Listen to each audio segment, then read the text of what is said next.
BioPhoenix here, and today we're going to be taking a look at another strange horror-related game, and that happens to be a game called Baroque. And I know it kind of sounds like I said Baroque, but no, I mean Baroque. It's kind of weird. And it was developed by Sting Entertainment and published by Atlas in North America, and it was released in 2008. Now this is a game that you can get on the PlayStation 2 and on the Nintendo Wii, but I'm taking a look at the PS2 version because that's the one I own. Now there is something I mentioned within my Strange Origin series, and that happens to be that this game is actually a remake. And in case you're wondering what's with the original version, well, it was only released in Japan and it was for the PS1 and the Sega Saturn. But I'll tell you more on that in a bit. But of course there are other games within this series of Baroque, but I didn't talk about that in the Strange Origins just because they're spin-off games, but I'll mention them in this video. So the game Baroque is an RPG and it's also a roguelike.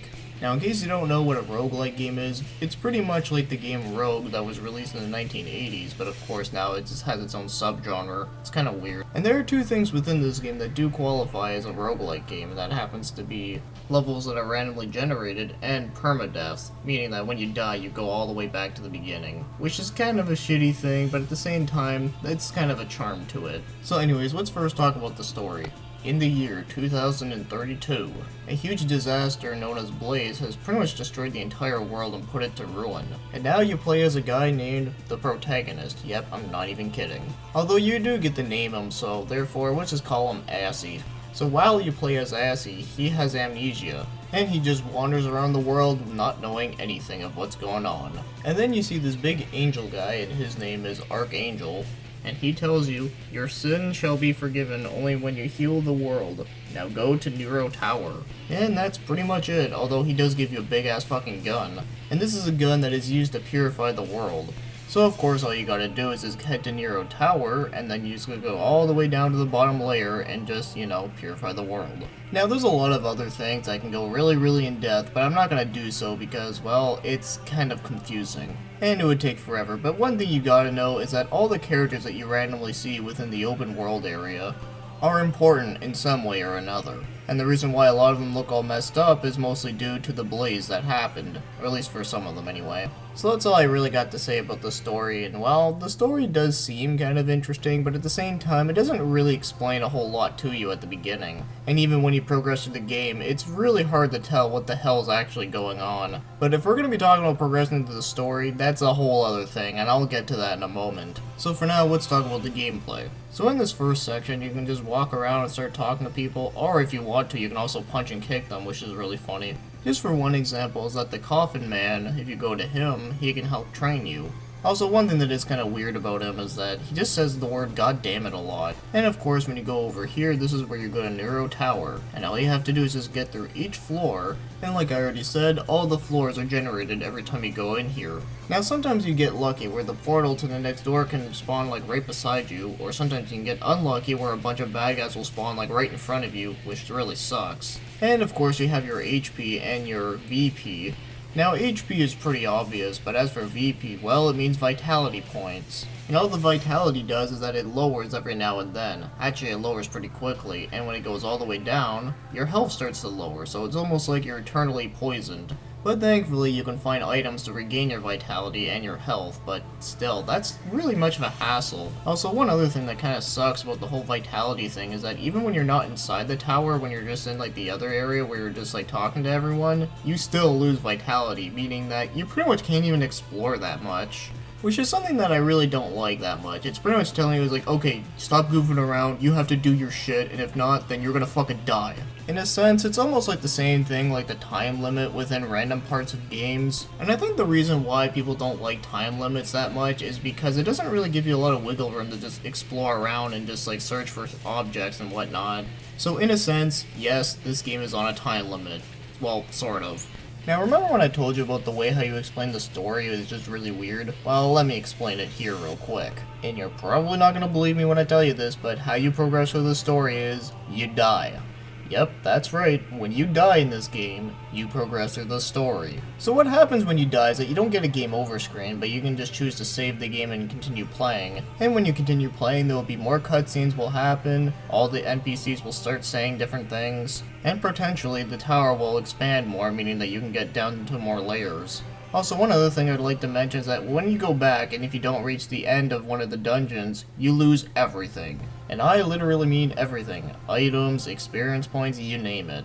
Now, the only way you can salvage your items is if you find an orb and you just throw your items into it. But you can only throw 5 things at a time, and then when you talk to one of the NPCs, they'll give you the stuff that was thrown into that orb. So yeah, the way how you progress through the story in this game is that you have to die a bunch of times, which is most likely one of the most fucked up ways to explore a story in my entire life. Also, I find it to be really hard to tell if you really are progressing or not, because sometimes it doesn't look like you are progressing, but maybe you actually are. Honestly, I don't have a fucking clue, and this is just a clusterfuck. So now let's talk about the controls. And all I have to say is that they're pretty bad. So moving around is pretty easy, the camera angles are not very good, and the attacking just feels really stiff. Now you do have 2 attack buttons with square and X, and like I said, they're very stiff and not fluent at all. Also, trying to shoot the enemies with the gun is a real bitch, because he generally takes his time to shoot, and by the time he fires, the enemy just happens to just go out of the way. Now personally, I wouldn't recommend using the gun, not just because it's slow as shit, but also you only have 5 bullets at a time, and you have to at least keep 1 so you can shoot the thing at the end. Also, let's talk about using the items. Now, when you look in the bottom corner, you can scroll through them, and then if you press R2, it looks like you can use them, but when you do that, you actually end up throwing the fucking objects. So when you think using the gun is R2, no, he just throws the fucking thing. So how do you equip items? Well, here's how you do it. You press triangle and it opens up a menu, and then you just click on the one you want and you equip it. Now after you figure that out, that's actually pretty easy, but of course it's just very misleading why they had to put that throw button right there. But at least throwing an object does have its uses, like you can actually throw bones at people so they can get stunned for a bit. And there are other items that you can throw that do have side effects as well. So overall, I have to say the controls are just not very good at all. Now, they could be a lot worse, but they're still not good by any stretch of the imagination. And one thing that does get really annoying with this game is that whenever you see some enemies, they're gonna follow you no matter what. And of course, this is not the kind of game where you want to start fighting hordes of enemies. I mean, this is not a Dynasty Warrior game. So whenever you do bypass some enemies, which will happen because a lot of the times you won't be able to fight every single enemy at once, so yeah, in this game you're gonna be running away a lot. And if I wanted to be mean about this, I'd probably say something about Lesser the Unlikely, but the non-geeky version, and the less, embarrassing walk cycle. Okay, now I'm just being an asshole, but seriously though, the controls in this game are just not very good, and they need a lot of work. Now, as for the game's graphics, I have to say the graphics are actually pretty good. Now, I know some parts do look a bit bland and boring, but at the same time, you gotta admit, it does kind of suit the feel of this game because it's a apocalyptic world. I mean, let's be real here. There's a good chance that you're not gonna see a bunch of flashy colors with pink fluffy bunnies in a post-apocalyptic world.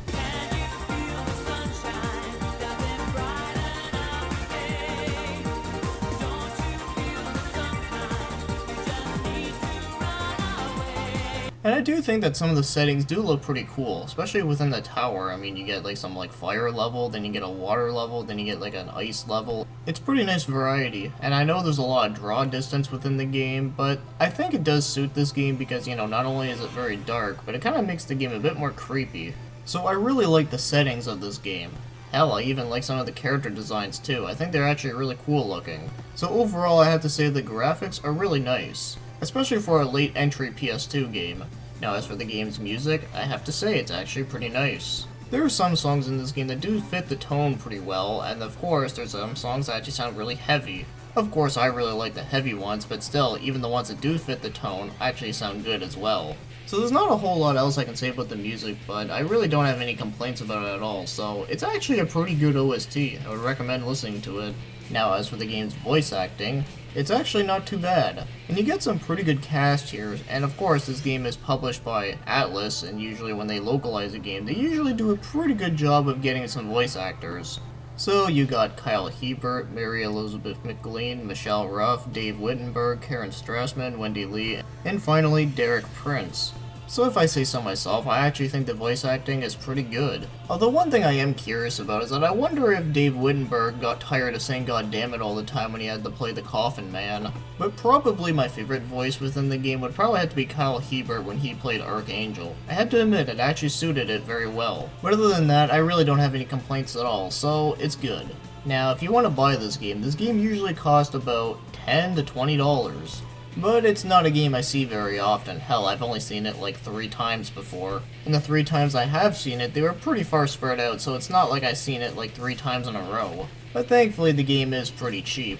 Although I do remember seeing an ad for someone trying to sell a bunch of games, and he was trying to sell this game for $45, which is, well, a massive ripoff compared to all the other prices I listed. But I won't count that for being anything, because I think that's just so I'm just thinking too highly about it, because, you know, it's probably because it's an Atlas game, and usually people like to assume Atlas games are going to go up in price, and well, it is true that a lot of them do happen to go up in price, but not all of them. I mean, another example of an Atlas game that is pretty cheap is Q on the PS2. And in case you want another example, there's also the Trauma Center games. Those are also pretty cheap. So overall, this game is pretty cheap and it shouldn't cost you too much. Now, one more thing about the company Atlas is that, yes, they are one of my favorite companies, and yes, they do develop a lot of great games, and they've even brought over some games that are also really interesting and really good. But, just like any other company in the world, they have made their mistakes, and one of them was this one, because if I were to rate this game, I'd have to give it a 4 out of 10. Now, I know, this game wasn't developed by Atlas, it was only published by them, meaning that they didn't do anything to make the game bad. So if you're gonna blame it on anyone, blame it on Sting. No, not the musician Sting, who used to play in the band called The Police, but the company Sting, which has done some pretty good stuff before, but this one was just not a hit. Now, I really like the atmosphere, the setting, the music, hell, even the story in this game actually isn't that bad. It does seem interesting, but of course, with all that aside, the more important stuff like the gameplay is just a mess. And it's a shame because I really wanted to like this one because, you know, it was a really cool looking game, the box art looked badass, and it seemed really unique, and well, yeah, I was right, it was unique, but not in a good way. Now, like I said before, this game could have been a hell of a lot worse, but it's definitely not good. Mainly because I'd still play this over a Carmageddon 64, which I reviewed last time. So yes, this is one of those games that has a really cool premise, but the game is just a complete clusterfuck. Now, I'm pretty sure there's going to be a lot of people that are really into the roguelike genre that are probably going to hate me for this, but seriously though, the game just suffers from bad control that could have been worked out. And I don't hate roguelike games, hell, there's actually quite a few of them that I really like. And one of them being the mystery dungeon games. So no, I don't have anything against roguelikes at all, it's just this one just happens to be a very poor attempt at one. So personally, that's just what I think about this game. Of course, I'm not telling you to say avoid this game at all costs, because you never know, you might actually like this one, but for me, I just found that it could have been a hell of a lot better. Now, before I end the video, I do want to talk a little bit about the series, and well, yes, this game is actually a remake, and the original version was on the Sega Saturn and PS1, and it was actually in a first-person view, but it still had that whole weird vitality mechanic. And then the rest of them were only in Japan. But there is a game called Baroque Syndrome, which was a visual novel on the PlayStation 1, which pretty much tells the story of before this game happened. And you wouldn't believe it, but Sting even made this game into a shoot-'em-up. Now, as weird as that sounds, that's actually kinda cool. I would like to play that, although it's only on the PC, only in Japan. Wonder if there's a way to work around that one. And finally, there's another PC game, but this time, it's actually Baroque typing. Yeah, you guessed it, it's a typing game, kinda like Typing of the Dead, but instead it's with Baroque, I guess. I don't know. And the last thing I'd like to mention, although this isn't a game, but they actually turned this series into a manga, and that manga was published by Square Enix. And while they are more well known as a game developer, but they do have a section of their company that does publish mangas. But if I could find a copy of this, I wouldn't mind reading it. So that's all I have to say about Baroque, so yeah, this one may not be the greatest thing ever, but it's definitely not the worst thing ever either. It's just a confusing mess, but either way, could be a lot worse, like I've already said a bunch of times, but anyways, I hope you enjoyed this video, thank you for watching and commenting.